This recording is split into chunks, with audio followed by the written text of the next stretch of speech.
우리에게 주신 하나님 말씀을 봉독합니다. 신약성경 로마서 제3장 9절부터 20절까지의 말씀입니다. 제가 가지고 있는 성경으로 신약성경 242, 243쪽입니다.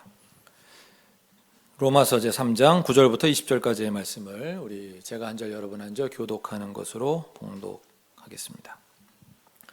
그러면 어떠하냐? 우리는 나으냐? 결코 아니라. 유대인이나 헬라인이나 다 죄 아래에 있다고 우리가 이미 선언하였느니라. 기록된 바 의인은 없나니 하나도 없으며 깨닫는 자도 없고 하나님을 찾는 자도 없고 다 치우쳐 함께 무익하게 되고 선을 행하는 자는 없나니 하나도 없도다. 그들의 목구멍은 열린 무덤이요 그 혀로는 속임을 일삼으며 그 입술에는 독사의 독이 있고 그 입에는 저주와 악독이 가득하고 그 발은 피 흘리는데 빠른지라. 판멸과 고생이 그 길에 있어 평강의 길을 알지 못하였고 그들의 눈앞에 하나님을 두려워함이 없느니라 함과 같으니라. 우리가 알거니와 무릇 율법이 말하는 바는 율법 아래에 있는 자들에게 말하는 것이니 이는 모든 입을 막고 온 세상으로 하나님의 심판 아래에 있게 하려 함이라. 그러므로 율법의 행위로 그의 앞에 의롭다 하심을 얻을 육체가 없나니 율법으로는 죄를 깨달음이니라. 아멘. 아멘. 네, 기도드리고 말씀 듣겠습니다. 사랑하는 우리 주 예수 그리스도 하나님의 아들이시여 우리를 불쌍히 여기소서. 주님, 오늘은 부활주일입니다. 온 인류에게 희망이 되는 이날 수많은 주의 자녀들이 고통과 두려움에 신음하고 있습니다. 주님 도와주십시오. 아직도 믿음이 없습니다. 아직도 주님을 모릅니다. 사랑을 모릅니다. 희망을 모릅니다. 주님, 이 죄인을 불쌍히 여겨 주십시오. 오늘의 설교도 오직 주님을 의지함으로 전할 수 있게 해 주십시오. 사람의 소리로 머무르지 않도록 성령과 진리로 함께하여 주십시오. 우리 주 예수 그리스도의 이름으로 기도합니다. 아멘. 오늘 본문은 언제나 우리를 불편하게 만드는 대표적인 성경 말씀입니다. 오늘 본문 말씀을 한 줄로 정리한다면 사람은 모두 죄인이다 라고 할 수 있습니다. 사람은 모두 죄인이다. 처음 이 말씀을 접했을 때 우리 중 대부분은 불편함을 느꼈습니다. 내가 죄인이라고? 왜?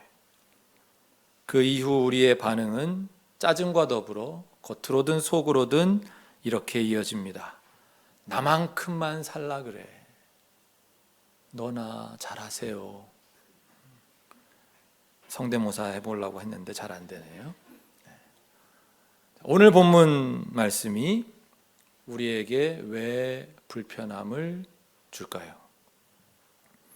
우리 한국 사람들은 대개 직설적으로 자신의 의사를 표현하는 걸 꺼립니다.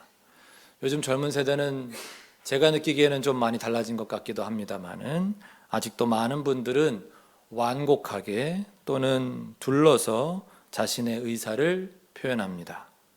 대놓고 또 직설적으로 의사를 표현하는 것은 공격하겠다는 뜻으로 비춰지거나 또는 예의 없는 태도 등으로 비추어지기 때문입니다. 그래서 우리는 직접적으로 의사를 표현하면 직구를 날렸다, 더 심하면 돌직구를 날렸다고 합니다. 맞아서 죽을 수도 있겠다 싶은 강도를 느끼는 거죠. 진실은 우리를 불편하게 합니다. 오죽하면 팩폭, 팩트 폭격이라는 말로 팩트에 대한 반감을 드러내겠습니까? 제가 오늘 설교 중에 진실의 실체성을 강조하기 위해 진실과 영어 단어 팩트, 그 팩트를 거의 같은 의미로 그냥 섞어서 사용하겠습니다. 직역하면 그렇게 하면 안 되는 거지만 요즘 팩트라는 단어를 거의 그런 용도로 우리가 사용하고 있어서 말입니다. 평소 우리는 매우 주관적으로 살아갑니다. 심리학자들의 이야기입니다. 자신도 모르게 해석하며 살아가기 때문입니다. 진실을 진실로 진실하게 받아들이면 우리의 마음이 너무 불편하기 때문에 팩트 자체를 우리는 자신에게 유리한 쪽으로 해석하고 자신이 생각하고 싶은 대로 수용해서 살아가고 있습니다. 누구나 어느 정도는 그렇게 살아갑니다. 그런데 이런 삶의 방식이 좀 과하게 되면 더 이상 진실이 무엇인가가 우리에게 중요하지 않은 지경에까지 이르게 됩니다. 그저 진실을 외면한 채로 살아가게 되는 것이죠. 내가 보고 싶은 것만 보고 거기서 더 나아가서 내가 보고 싶은 대로 만들어 봅니다. 내가 듣고 싶은 것만 듣고 더 심해지면 내가 듣고 싶은 대로 가공해서 들려주는 이야기에만 귀를 기울이는 삶을 살아갑니다. 이 정도가 되면 이제 문제가 좀 심각해지는 것입니다. 상태가 심각해진 거죠. 자신도 모르게 자신의 삶을 점점 더 거짓된 삶으로, 진실과는 멀어지는 삶으로 만들어가는 단계에 이르게 되었기 때문입니다. 그러나 진실은 그렇게 외면당한 채로 잠잠해지지 않습니다. 언젠가는 수면 위로 떠오릅니다. 어떤 계기로 인해서든 진실은 드러납니다. 그러면 우리는 당황하게 됩니다. 많이 불편하게 됩니다. 예수님이라는 존재 자체가 유대인들과 로마인들에게 그랬습니다. 불편한 존재였습니다. 나름대로 종교 생활을 열심히 한다고 생각했던 바리새인들에게 예수의 존재는 불편함 그 자체였습니다. 그가 신앙의 정수를 꿰고 있었기 때문입니다. 그가 자신들의 위선을 폭로했기 때문입니다. 종교와 권력이 결합되었을 때 어떤 영향력과 힘을 가지는지 경험하고 그 권력을 향유하던 사두개인들에게도 예수의 존재는 불편했습니다. 종교의 자리가 어디인지 몸소 보여주셨기 때문입니다.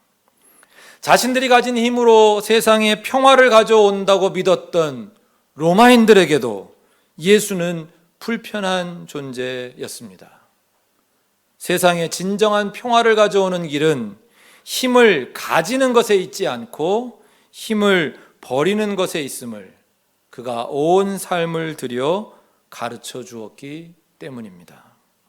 그들 모두가 예수로 인해 불편함을 느꼈던 이유는 결국 한 가지였습니다.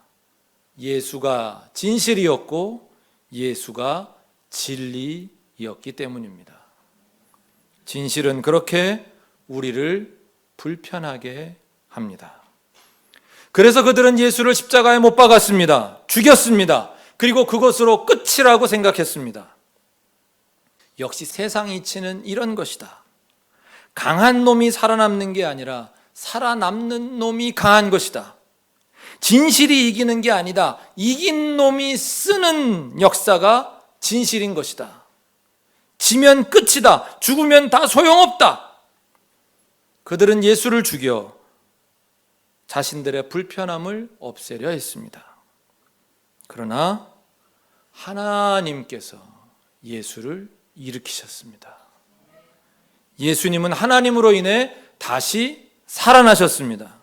왜 하나님이 그렇게 하셨습니까? 예수가 제시하고 가르치고 스스로 걸어가신 그 모든 가르침과 그분의 삶, 그 모습과 그분이 당한 고난과 그 죽음까지 이 모든 것들이 정확하게 하나님의 뜻에 맞았고 그것이 인간과 세상을 구원하시는 하나님의 방법 그 자체였기에 예수가 정확하게 옳았다는 뜻으로 하나님은 그를 일으키신 것입니다. He is risen indeed. 하나님께서 우리에게 이 부활 사건을 통해 주시고자 하는 메시지는 너희는 더 이상 예수가 구세주인지 아닌지 의심할 필요가 없다는 뜻으로, 세상과 너희 자신을 구원할 다른 방법은 없다는 뜻으로, 이제 예수가 가르친 대로 살아야 된다, 예수가 걸어간 길로 걸어라 라는 뜻으로 정확하게 예수가 하나님 자신을 보여주고 있고 하나님의 뜻을 수행했고 하나님의 최종적이고 완성적인 계시임을 의심할 여지가 없도록 그분께서 예수를 일으키신 사건이 부활 사건입니다. 그래서 십자가와 부활은 불편합니다. 진실이기 때문에 불편합니다. 이제 이 진실을 마주한 우리들은 어떤 자세를 가져야 되겠습니까? 예수가 틀렸다, 예수가 실패했다고 해야, 그래서 십자가를 지고 죽은 것이라고 해야 우리가 편할 텐데, 예수가 틀린 거라면 그저 지금까지 우리가 살아온 방식대로 돈이 최고지, 권력이 최고지, 세상 재미나게 사는 게 최고지, 내 중심대로 사는 게 최고지, 나는 잘 살고 있지, 나는 의인이지 하며 살아갈 텐데, 그 십자가가 옳았다고 하나님이 인정하시어 부활시키셨다고 하니 불편한 것입니다. 부활 사건은 진실이 거짓을 이긴다는 것을 하나님께서 보여주신 사건입니다.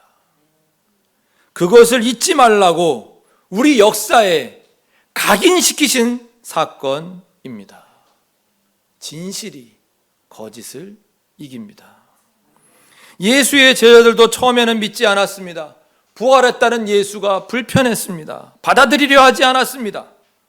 부활했다는 소식을 듣고도 고향으로 돌아가던 사람, 그 손과 옆구리에 내 손을 넣어봐야만 믿겠다는 사람들이 제자들이었습니다.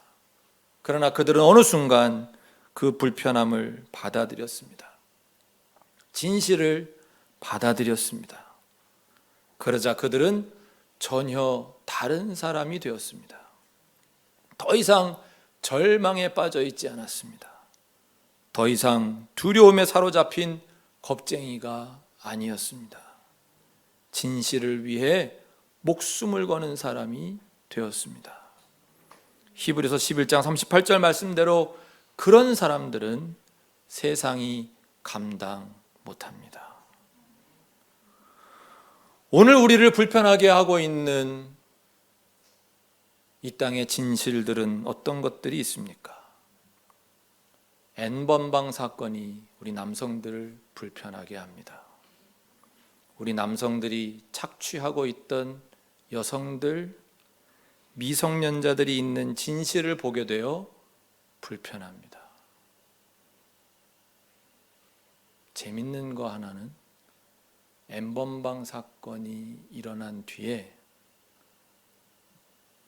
남자들끼리만 모여있는 자리에서 그 사건 이야기를 하는 사람이 아무도 없다는 걸 제가 발견했습니다.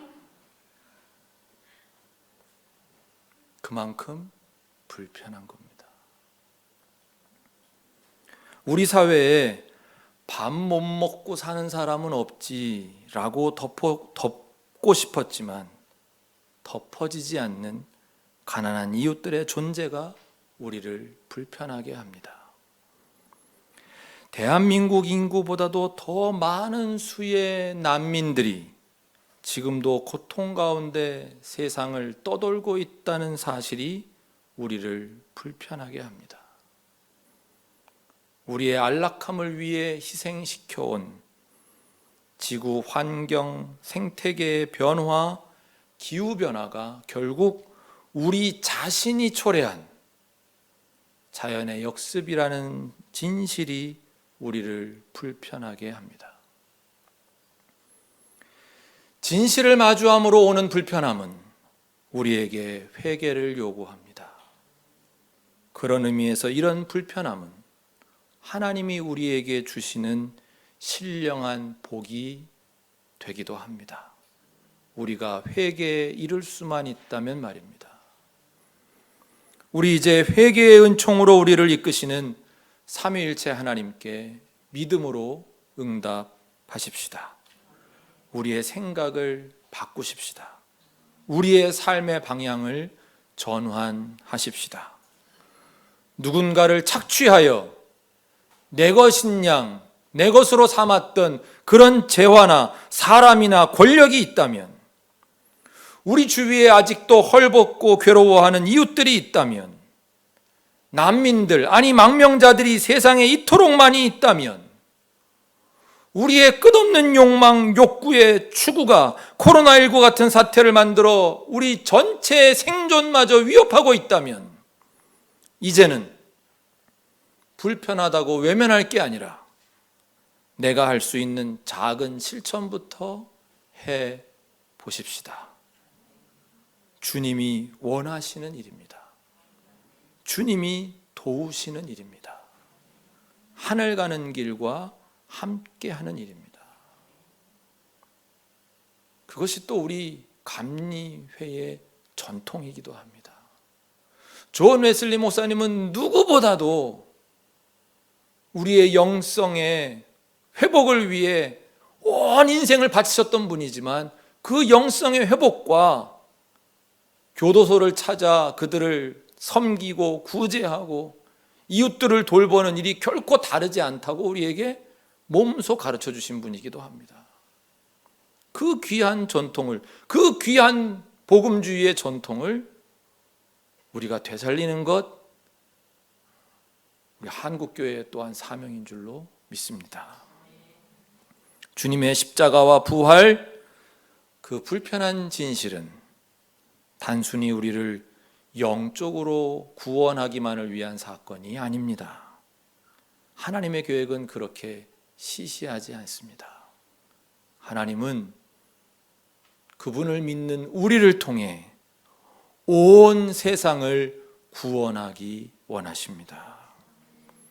2020년 이 어려운 시기의 부활절은 세상을 이처럼 사랑하사 독생자를 주신 아버지의 큰 그림의 새로운 차원이 열리는 날인 줄로 믿습니다.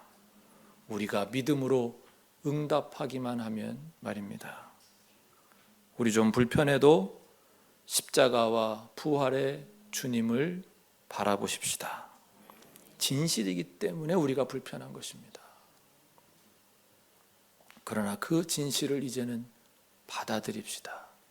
진실 앞에 바로 서십시다. 예수님을 일으키신 하나님을 믿읍시다. 하나님이 희망이심으로 그 하나님을 믿는 우리가 또한 세상의 희망입니다. 믿는 우리를 통해 하나님은 세상을 구원할 새 일을 열어가실 것이기 때문입니다. 주님의 은총이 우리 모두와 함께 하시기를 간절히 축원합니다. 기도드리겠습니다.